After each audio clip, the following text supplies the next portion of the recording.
अस्सलामुअलैकुम नादरीन। अल्लाह ताला से ये उम्मीद करता हूँ कि अल्लाह ताला ने आपको जहां पर भी रखा होगा अपने हिफ्ज़ अमान में रखा होगा। नादरीन, ये ऑडियो जो है ना बड़ी गौर तलब है। ये उस शख्स की है जो सफदर का भाई है। और ये सफदर कौन था? जिसने जो है ना उमर मुश्ताक जट की गर्दन काटी। अब पता नहीं इसके पीछे की क्या मुहरक़ात हैं, हकीकत क्या है। मेरा काम था जो हालात मेरे सामने आए मैंने मनो ऐन जो है ना आपके सामने रख दिए। ये शख्स जो है ना ये सफदर का सगा भाई है। आप इसका शनाख्ती कार्ड चेक कर सकते हैं और इसके भाई सफदर का शनाख्ती कार्ड देख लें, दोनों की वल्दियत सेम है। आप ये जो है ना वीडियो पैगाम इसको गौर से सुने और खुद फैसला करें कि ये बंदा कोई प्लांटेड बात तो नहीं कर रहा। क्या वाकई जो है सफदर वगैरह ने उसकी उमर मुश्ताक जट की गर्दन काटी थी? जो भी हालात हैं आप इनको देखें, गौर करें और जिम्मेदारी के साथ कमेंट बॉक्स में लिखिएगा कि हकीकत क्या है। अस्सलाम वालेकुम जी। उम्मीद है सारे भरा ठीक होणगे। उमर मुश्ताक दे मुतल्लिक ਜਿਹੜੀਆਂ ਗੱਲਾਂ ਵੀ ਹੋ ਰਹੀਆਂ ਠੀਕ ਹੈ ਨਾ, ਕੁਛ ਆਪਾਂ ਇਹਨਾਂ ਦੀ ਤਸਦੀਕ ਤੁਹਾਡੇ ਸਾਹਮਣੇ ਰੱਖਣੀ ਚਾਹੁੰਦੇ ਆ।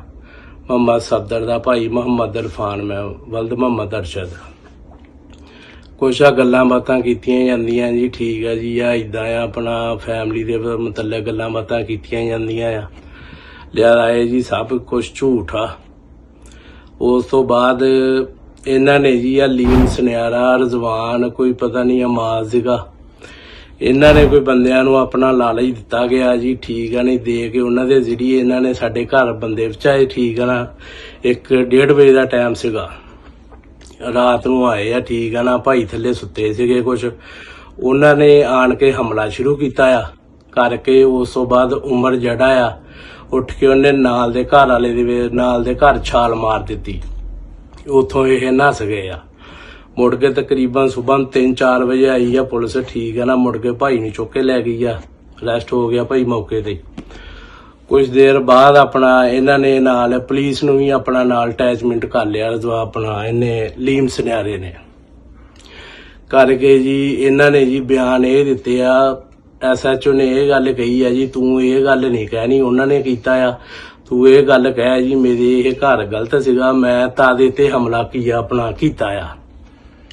ਉਹਦਾ ਨਾਂ ਲੈਂਦਾ ਸੀਗਾ ਜੀ, ਉਹ ਮਾਰਦੇ ਸੀਗੇ ਉਹਨੂੰ। 18 ਦਿਨ ਉਹਨਾਂ ਨੇ ਰਿਮਾਂਡ ਲਿਆ, 1 ਮਹੀਨਾ ਉਹਦਾ ਚਲਾਨ ਨਹੀਂ ਇਹਨਾਂ ਨੇ ਕੀਤਾ। 11 ਲੱਖ ਰੁਪਈਆ ਪੁਲਿਸ ਨੂੰ ਇਹਨਾਂ ਨੇ ਦਿੱਤਾ ਜੀ, ਲੀਮ ਸੁਨਿਆਰੇ ਨੇ ਉਦੋਂ। ਫਿਰ ਮੁੜ ਕੇ ਉਸ ਤੋਂ ਬਾਅਦ ਭਾਈ ਦੀ ਜ਼ਮਾਨਤ ਕਰਵਾ ਲਈ 1.5-2 ਮਹੀਨੇ ਬਾਅਦ ਅਸੀਂ ਕਰਵਾ ਕੇ। ਉਸ ਤੋਂ ਬਾਅਦ ਲੀਮ ਨੇ ਮੁੜ ਕੇ ਰਾਬਤਾ ਕੀਤਾ, ਤੂੰ ਏਦਾਂ ਕਰ, ਤੂੰ ਨਾ ਧੰਨੇ ਨੂੰ ਮਾਰ ਦੇ, ਮੈਂ ਤੈਨੂੰ ਪੈਸੇ ਹੋਰ ਦਿੰਨਾ। ਭਾਈ ਨੇ ਇਹ ਗੱਲ ਕਹੀ, ਯਾਰ ਅਸੀਂ ਇਹਨਾਂ ਮਾਮਲਿਆਂ ਤੋਂ ਬਾਹਰ ਆ, ਠੀਕ ਆ। ਸਾਡੀ ਸੁਲ੍ਹਾ ਹੋ ਗਈ ਆ ਕੁਰਾਨ ਪਾਕ ਤੇ, ਉਹਨਾਂ ਨੇ ਵੀ ਆਪਣਾ ਕੁਰਾਨ ਪਾਕ ਤੇ ਸੁਲ੍ਹਾ ਕੀਤੀ ਆ, ਆਪਾਂ ਵੀ ਕੁਰਾਨ ਪਾਕ ਤੇ ਸੁਲ੍ਹਾ ਕੀਤੀ ਆ। ਆਪਾਂ ਇਹਨਾਂ ਮਾਮਲਿਆਂ ਤੋਂ ਦੂਰ ਆ। ਲੀਮ ਨੇ ਮੁੜ ਕੇ ਧਮਕੀਆਂ ਲਾਈਆਂ, ਭਾਈ ਮੁੜ ਕੇ ਹੋ ਗਿਆ ਸਾਈਡ ਤੇ। ਫਿਰ ਮੁੜ ਕੇ ਇਹਨਾਂ ਨੂੰ ਪਤਾ ਲੱਗਾ ਜੀ ਸਫਦਰ ਦਾ ਭਰਾ ਇਰਫਾਨ ਵੀ ਹੈਗਾ ਆ। ਮੁੜ ਕੇ 1-2 ਨੰਬਰ ਤੋਂ ਇਹਨਾਂ ਨੇ ਮੈਨੂੰ ਕਾਲਾਂ ਵੀ ਕਰਵਾਈਆਂ। ਮੈਂ ਕਿਹਾ ਚਲੋ ਕੋਈ ਨਹੀਂ, ਅੱਲਾ ਖੈਰ ਕਰੂਗਾ, ਜੋ ਹੋਊ ਵੀ ਦੇਖ ਲਵਾਂਗੇ। ਫਿਰ 1-2 ਇਹਨਾਂ ਨੇ ਹਮਲੇ ਵੀ ਕਰਵਾਉਣ ਦੀ ਕੋਸ਼ਿਸ਼ ਕੀਤੀ ਆ, ਅੱਲਾ ਦਾ ਸ਼ੁਕਰ ਆ ਉਹਦੇ ਵਿੱਚ ਆਪਾਂ ਖੈਰੋ ਖਰੀਦ ਦੇ ਨਾਲ ਹਿਫਾਜ਼ਤ ਤਰੀਕੇ ਦੇ ਨਾਲ ਬਚ ਗਏ। ਬਾਕੀ ਗੱਲ ਮੇਨ ਮਕਸਦ ਕਰਨ ਦਾ ਇਹ ਆ, ਕੋਈ ਏਦਾਂ ਦੀ ਗੱਲਬਾਤ ਨਹੀਂ। ਜਿੰਨੇ ਵੀ ਯੂਟਿਊਬਰ ਸੀਗੇ, ਟਿਕਟੋਕਰ, ਇਹ ਸਭ ਠੀਕ ਆ ਨਾ। ਮੇਨ ਹਕੀਕਤ ਇਹ ਆ, ਉਹ ਕੱਲ ਵੀ ਸਾਡਾ ਭਾਈ ਸੀਗਾ, ਉਹ ਅੱਜ ਵੀ ਸਾਡਾ ਭਾਈ ਆ। ਏਦਾਂ ਦੀ ਕੋਈ ਗੱਲਬਾਤ ਨਹੀਂ ਹੈਗੀ। ਲਾ ਇਲਾਹਾ ਇल्लल्लाह ਮੁਹੰਮਦ ਰਸੂਲullah, ਕਲਮੇ ਦੀ ਕਸਮ ਹੈ। ਜੋ ਵੀ ਸਭ ਕੁਛ ਬਕਵਾਸ ਆ, ਠੀਕ ਆ ਨਾ। ਕੁਛ ਮੁਨਾਫਕ ਗਰਦਾਰ ਕੋਈ ਬਗੈਰਤਾਂ ਦੀ ਵਜ੍ਹਾ ਤੋਂ ਇਹ ਆਪਣਾ ਇੱਥੇ ਤੱਕ ਨੌਬਤ ਆਈ ਆ। 20 ਸਾਲ ਦਾ ਧੱਲਿਆਗਾ ਸਾਡਾ, ਠੀਕ ਆ ਨਾ। 20 ਸਾਲ ਤੋਂ ਹੀ ਆਪਣਾ ਟਰਾਂਸਪੋਰਟਰ ਦਾ ਅਸੀਂ ਕੰਮ ਕਰ ਰਹੇ ਆ। ਨਾ ਹੀ ਸਾਨੂੰ ਕਿਸੇ ਨੇ ਕੋਈ ਗੱਡੀ ਲੈ ਕੇ ਦਿੱਤੀ ਸੀਗੀ। ਲਾਰੀ ਅੱਡੇ ਟੋਬੇ ਦੇ ਵਿੱਚੋਂ ਤਸਦੀਕ ਕੀਤੀ ਜਾਵੇ, 2-3 ਗੱਡੀਆਂ ਸਾਡੀਆਂ ਆਪਣੀਆਂ ਚੱਲਦੀਆਂ ਰਹੀਆਂ ਆ। ਨਾ ਕਿਸੇ ਪੈਸੇ ਦੀ ਸਾਨੂੰ ਕੋਈ ਲਾਲਚ ਸੀਗੀ, ਠੀਕ ਆ ਨਾ। ਇਹ ਸਾਰੀ ਗੇਮ ਕਰਨ ਵਾਲਾ ਆਪਣਾ ਲੀਮ ਸੁਨਿਆਰਾ ਆ, ਕੋਈ ਰਜ਼ਵਾਨ, ਕੋਈ ਮਹਾਜ਼, ਪਤਾ ਨਹੀਂ ਮੌਜ਼ ਸੀਗੇ। 3 ਤੋਂ 4 ਬੰਦੇ ਆਏ ਆ, ਇਹਨਾਂ ਨੇ ਆਣ ਕੇ ਹਮਲਾ ਕੀਤਾ। ਬਾਅਦ ਚੋਂ ਇਹਨਾਂ ਨੇ ਪੁਲਿਸ ਨੂੰ ਨਾਲ ਅਟੈਚਮੈਂਟ ਕਰਕੇ ਸਾਡੇ ਤੇ ਪਾਉਣ ਦੀ ਕੋਸ਼ਿਸ਼ ਕੀਤੀ ਆ। ਕੁਛ ਟੋਬੇ ਦੇ ਹੋਰ ਵੀ ਗਰਦਾਰ ਸੀਗੇ, ਉਹ ਵੀ ਨਾਲ ਇਹਨਾਂ ਦੇ ਮਿਲੇ ਸੀਗੇ। ਉਹਨਾਂ ਦੀ ਵਜ੍ਹਾ ਤੋਂ ਆਣ ਕੇ ਇਹਨਾਂ ਨੇ ਸਾਡੇ ਘਰ ਤੇ ਹਮਲਾ ਕੀਤਾ ਆ। ਸਾਡੇ ਘਰ ਨੂੰ ਤੇ ਇਹਨਾਂ ਨੇ ਤਬਾਹ ਕਰ ਦਿੱਤਾ, ਠੀਕ ਆ ਨਾ। ਭਾਈ ਇੱਕ ਸੀਗਾ ਉਹ ਵੀ ਸ਼ਹੀਦ ਹੋ ਗਿਆ, ਅੱਲਾ ਉਹਨੂੰ ਜੰਨਤ 'ਚ ਜਗ੍ਹਾ ਦੇਵੇ। ਬਾਕੀ ਆਪਣਾ ਜੋ ਵੀ ਆ ਅਸੀਂ ਇਹਨਾਂ ਮਾਮਲਿਆਂ ਤੋਂ ਦੂਰ ਆ, ਲਿਹਾਜ਼ਾ ਮਿਹਰਬਾਨੀ ਕੀਤੀ ਜਾਵੇ। ਆ ਜਿਹੜੀ ਅਸਲ ਹਕੀਕਤ ਤੁਹਾਡੇ ਸਾਹਮਣੇ ਰੱਖ ਦਿੱਤੀ ਆ। ਨਾ ਕੋਈ ਸਾਡੀ ਫੈਮਿਲੀ ਬੇਸ ਤੇ ਕਿ ਅਲਹਮਦੁਲਿਲਾ ਅੱਲਾ ਦਾ ਸ਼ੁਕਰ ਆ, ਅਸੀਂ ਖਾਨਦਾਨੀ ਮੰਨੇ ਆ, ਰਾਣਾ ਬਰਾਦਰੀ ਨਾਲ ਆਪਣਾ ਧੱਲਿਆਗਾ। ਬਾਕੀ ਇਹ ਜਿੰਨੇ ਵੀ ਆ ਆਪਣਾ ਬਦ ਨਸਲੇ ਆ, ਜਿਹੜੇ ਆਪਣੇ ਪਿਓ ਦੇ ਨਹੀਂ ਹੈਗੇ, ਉਹ ਇਹਨਾਂ ਚੀਜ਼ਾਂ ਨੂੰ ਤਰਜੀਹ ਦਿੰਦੇ ਆ। ਨਾ ਤਾਂ ਸਾਨੂੰ ਕਿਸੇ ਦਾ ਕੋਈ ਭਾਰ ਆ, ਨਾ ਸਾਨੂੰ ਕਿਸੇ ਦਾ ਡਰ ਖੌਫ ਆ। ਮੁੜ ਕੇ ਜੀ ਉਸ ਤੋਂ ਬਾਅਦ ਜਦੋਂ ਭਾਈ ਦੀ ਜ਼ਮਾਨਤ ਕਰਵਾ ਲੈਨੇ ਆਪਾਂ, ਭਾਈ ਰਿਹਾ ਹੋ ਜਾਂਦਾ ਆ। ਮੁੜ ਕੇ ਆਪਣਾ ਇਲੀਮ ਸੁਨਿਆਰਾ ਦੁਬਾਰਾ ਕਾਲ ਕਰਦਾ ਆ, ਕਰਕੇ ਕਹਿੰਦਾ ਜੀ ਤੁਸੀਂ ਏਦਾਂ ਕਰੋ, ਤਕੀਰ ਉਰਫ ਧੰਨਾ ਕਹਿੰਦਾ ਜੀ ਇਹ ਤੇ ਤੁਹਾਡੇ ਭਾਈ ਨੂੰ ਇਹਨੇ ਨੇ ਮਾਰਿਆ ਆ, ਤੇ ਤੁਸੀਂ ਜਿਹੜਾ ਨਾ ਇਹਨੂੰ ਮਾਰੋ।